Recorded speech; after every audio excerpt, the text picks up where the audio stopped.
Okay,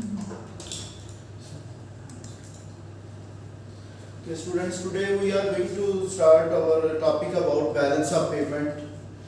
Balance of payment shows what? It shows the international transactions of a country. Basically, this is an accounting topic where the state bank or wherever the trade activities are taking place, so they are recording all those transactions. The major mistakes, the major mistake the students are going to make, that is about their understanding about balance of payment. They think that this is only the record of the exports of the country and imports of a country. Keep it in mind, this is not only covering the exports and imports of a country. Rather, it covers many other things other than the exports and imports of the goods. It also covers exports and imports of services. Okay?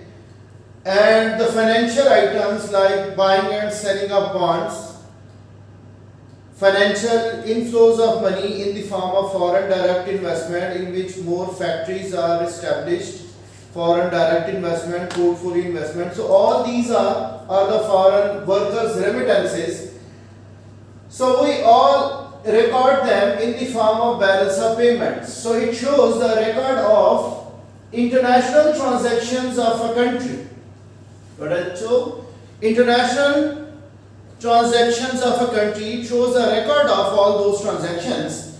So keep it in mind, when a country is exporting something, exports are denoted by X. So our balance of payment will be credited by the amount of the income received in the form of exports earnings. So exports, they are called the credit items of balance of payment. They are the credits.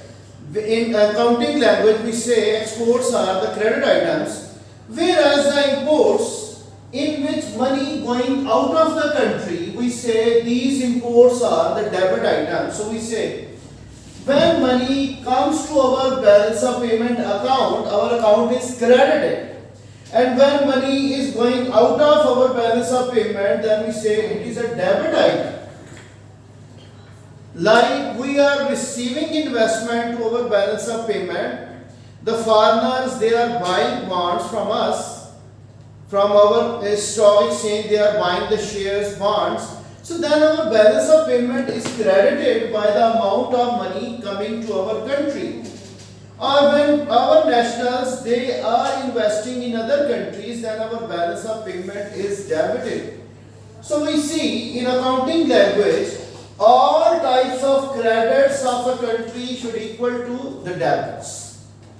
All types of credits, they should equal to the debits.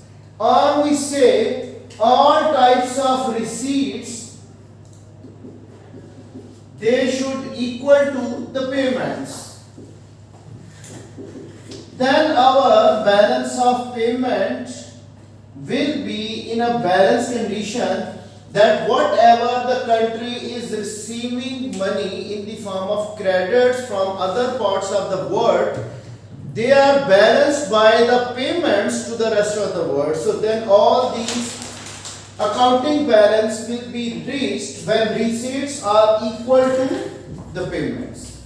And this is called balance of payment equilibrium. Now we have a balanced condition or stable condition where all receipts, they balance with the payments. Then we say this is called equilibrium condition of balance of payment. And there can be disequilibrium which can be present in our international account of balance of payment. Like if I say, if receipts, they are greater than the payments, like our country is having more credit items than our debit items, then our balance of payment will be showing us a surplus. So balance of payment will show us a disequilibrium condition which is actually in our favor. We are going to have a balance of payment surplus if our receipts from the rest of the world, they are more than our payments. And another disequilibrium condition is that if receipts are lower than our payments, then our balance of payment will show us a shortage or deficit. So deficit, another form of disequilibrium condition in which we find less receipts than the payments. A country or more money in the form of foreign exchange to the rest of the world. So we will be facing a balance of payment deficit. So equilibrium condition is that when we find all receipts or credits, they are equal to the debits, or receipts are equal to the payments. And disequilibrium is a case in two areas we find a disequilibrium condition, either in the form of surplus condition where our receipts are greater than the payments, or in deficit form where our receipts are lower than the payments. Then we will be finding a deficit condition in our balance of payment account. So this is about our balance of payment. Now this is a very larger account of a country. We divide into smaller accounts. There are 4 different types of accounts within this balance of payment. This is the outface of the outlook of a country, which is divided into 4 separate accounts. One is called current account, another is called capital account, and the third one is called financial capital account, financial inflows and outflows. And the last one, that is the balancing item, or it is also given a name, errors and omission account or suspense account of our balance of payment. So current account, it is further divided into 4 accounts. Trade in goods. Trade in goods is also called balance of trade. Like it will show us the visible balance. Merchandise trade is another type of name of this account, or tangible account, in which tangible items, they are exported and imported. We say all types of goods exports should be equal to the goods imported to our country. So whatever the credits of exports are earned, they should be equal to the debits of the imports. Then our balance of trade, this is the main account of any country where trade takes place. So trading of goods and services, they are recorded in the case of balance of trade, and there can be disequilibrium condition when our exports are more than imports, our credits are greater than the debits. Then our balance of trade will move into a surplus condition, that our country is earning far greater than whatever we are making payments to the foreigners in the form of our imports. Okay, balance of trade can be in surplus condition. Balance of trade will be in surplus if exports are greater than imports, and balance of trade can be in deficit if our exports are lower than imports. Then the goods exports and imports or visible balance will be in disequilibrium condition if these two conditions are taking place. So we say balance of trade is having two disequilibria, one in the form of surplus, another in the form of deficit. So these two things are present, and if and only if exports and imports are balanced with each other, then this account will be having an equilibrium condition. Suppose we are exporting footballs, so they are written as a credit item in the trade account of current account of balance of payment. And we are importing oil, which is registered as, or it is accounted in a debit item of the trade account of trading goods account of current account of balance of payment. So if there is any MCQ where this item will be recorded, you have to mention as a credit item or debit item in the trade account or in services account, and wherever it is going to be recorded, you have to mention the right placement of this recording of the accounting transaction. Now, another account which is present within the current account, that is called trade in services. This is a services account. It is also called invisible balance. Like we say, exports, invisible exports should equal to invisible imports. I stands for invisible. So whatever the services, like we say airline services or tourism, educational services, health services, insurance and banking services, they are also traded in international market. Like if any Pakistani is traveling by Emirates Airlines, so he or she is importing airline services to us. So our services account will be recorded as debit item when any Pakistani is traveling by Emirates Airlines. And when foreigners, they are coming to spend their holidays in our northern areas for tourism purposes, so we are exporting tourism at that time. So that will be recorded as invisible export of tourism as a credit item in our invisible balance. So ideal condition or equilibrium is that when invisible exports, they are equal to invisible imports, and this can also be in surplus or in deficit. Okay, when invisible exports, like our services exports, they are greater than our services imports. Like if Pakistanis, they are getting education in foreign universities, so this is our education import. Our Pakistanis, they are performing Hajj, pilgrims. So in that case, we are importing Hajj into our country. So these services, they are also recorded as a credit and debit item.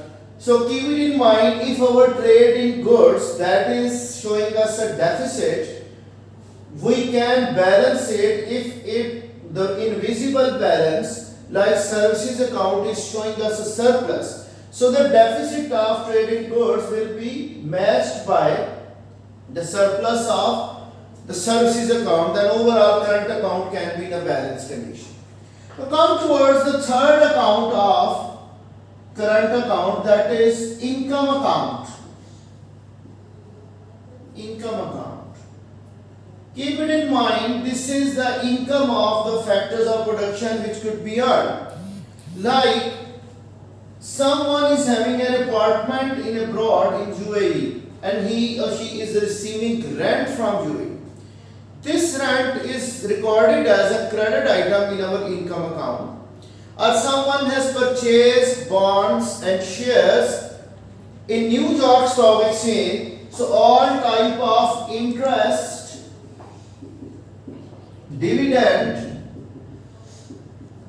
and profit of the companies abroad, which are like one of our school is operating in another country, like the larger schools in from Pakistan, they are working in UAE, in Bangladesh, in Sri Lanka. So whatever the profit they are bringing to Pakistan, this will be recorded as income credit item in our balance of payment. And now same is true when foreigners, they are earning or receiving rent from our country's assets. They have purchased one of the asset over here and now it is on rent. So they are receiving rent from us, so it will be a debit item. Or our banks, they are paying interest to the foreigners, whatever the deposit they have brought into our banking sector. Dividend on shares, that can also be going abroad from our country, so this is also a debit item. This is called the primary income. In this income account, we are saying this is the primary income which is recorded as credit and debit in our income account. Keep it in mind, I am not writing the workers' remittances in this account because they are part of the current transfers, not of the income account. So there the income earned from the land resources in the form of capital buildings or the financial capital earnings, like the financial earnings from the saving accounts, this is called the interest earnings, or dividend earned from the portfolio investment like shares, the person is earning dividend, or profit of corporate sector, they are recorded in the income account. If income inwards, they are more than the income outwards, then our credit account of income income credited, they are more than income debited. So we are finding this account be in the surplus if inward income is greater than the outward income. And if outward income is more than the inward income, in that case our income account will be in a deficit condition.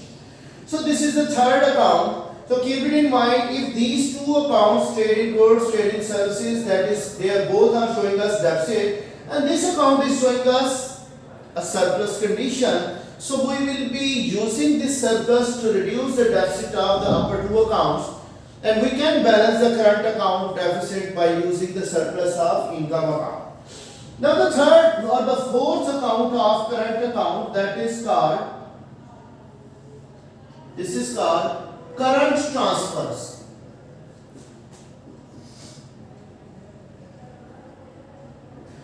This is an account of secondary income a country is receiving. This is the secondary income.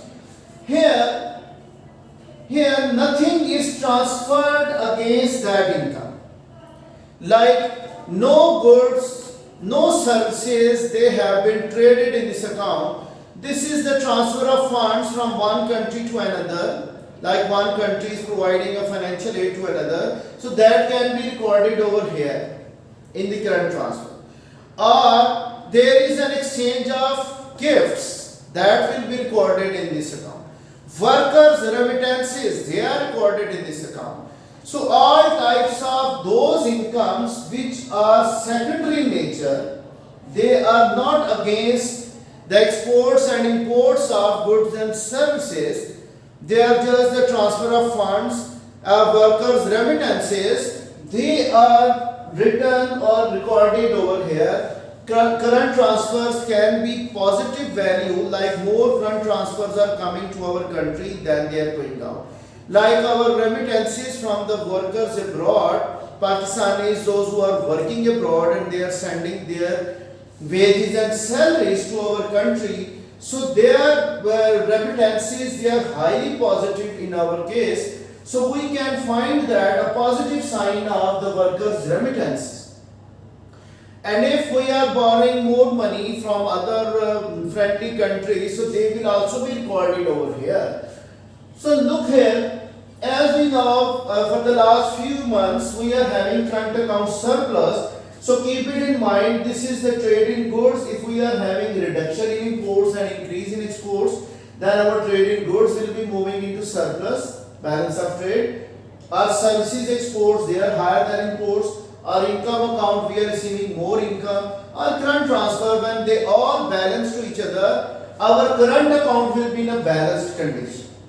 That will be having a balanced condition. Like our current receipts, they are equal to current payments. And if our current receipts, like we are experiencing a little bit surplus in our current account in the recent months, so we find that our current receipts are going to be higher than the current payments, then we are going to have a surplus. And if on the other hand, when current payments are higher than current receipts, then we will be finding a current account deficit. So right now, if we are having a surplus, that is a good thing in our current account. Now come towards the capital account. What is capital account? Basically, capital account is a smaller account of the balance of payment. Here we records the movement of capital assets like debt forgiveness of a country, debt forgiveness or migrants' money. People are going to other parts of the world, or we have patents.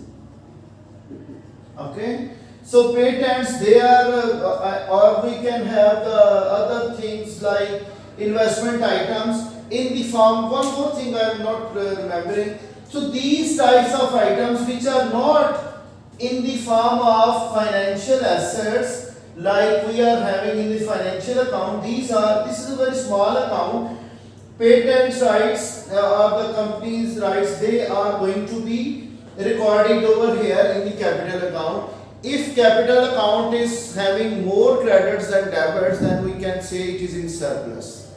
Or if there are more debits than our credits, then it will be in deficit. So it is covering only a few things in the capital account. Whereas financial account is covering four items. One is called foreign direct investment. Like if foreigners they are bringing investment to our country, so in that case this investment is a positive sign for us. This is a credit item in our balance of payment. Or Pakistanis they are establishing their factories in other countries, or they are opening their schools in other countries. So then it will be a negative part, or it is a debit item of our financial account. Whereas the second thing that is including portfolio investment. Portfolio investment. Portfolio means the shares, the bonds. Like this is the first part, foreign direct investment, that is covering the solid form of investment in the form of assets, the fixed assets. And whereas portfolio investment that includes liquid investment in the form of bonds and shares or saving accounts, that comes under the category of portfolio investment. How money is divided into different portfolios, like how many shares people are buying, how many bonds they are holding, or saving account money, that is coming under portfolio investment. And third thing, the foreign exchange reserves. Reserves can also be written over here. How much foreign exchange reserves are present in our country. So gold reserves, foreign currency reserves, they are also recorded in this item. Keeping in mind, whatever the profit is earned from this type of foreign direct investment, that profit is coming from the income account of current account of balance of payment. That will be recorded over there. But what the investment is brought into the country, that is recorded in the foreign direct investment, portfolio investment, and reserves. And one thing which I am not remembering right now, this is another thing. So the financial reserves of the country, gold reserve, special drawing rights, whatever the loans are there, they are recorded over here. So we are going to write all these things in this balance of payment. So if financial capital inflows they are more than financial capital outflows, then we can write financial account is in surplus. So keep it in mind, when farmers they are depositing more in our saving accounts, so at present time our financial account will be in a surplus condition. But in future, when they are earning interest on that saving account, they will be taking their money back along with interest. Then after a year, this account will be showing us along with income account a massive deficit to our balance of payment. So therefore temporarily at current time period we can have more of financial investment, but in future when this is going out of the country, then our account, balance of payment account will be showing us a deficit part. And here balancing item, whatever the errors have been made during the accounting, during the recording of all these transactions, they are recorded over here as a balancing item. Or you can say current account is in surplus, financial account is showing us a deficit, capital and financial account they are showing us a deficit. So this surplus will be balanced over here as a balancing item. Then overall balance of payment that will be showing us a balanced condition, or a country has borrowed money in order to bridge the gap between international receipts and payments, then we can balance our balance of payment account. So balancing item, basically when there is a surplus or there is a deficit, that can be balanced in this balancing item, and we can reach to a balanced or equilibrium condition of our balance of payment. So this is the main structure of the balance of payment. Tomorrow I will be showing you what are the different causes of disequilibrium of balance of payment, and then we will be doing the exchange rate of this chapter. That's all.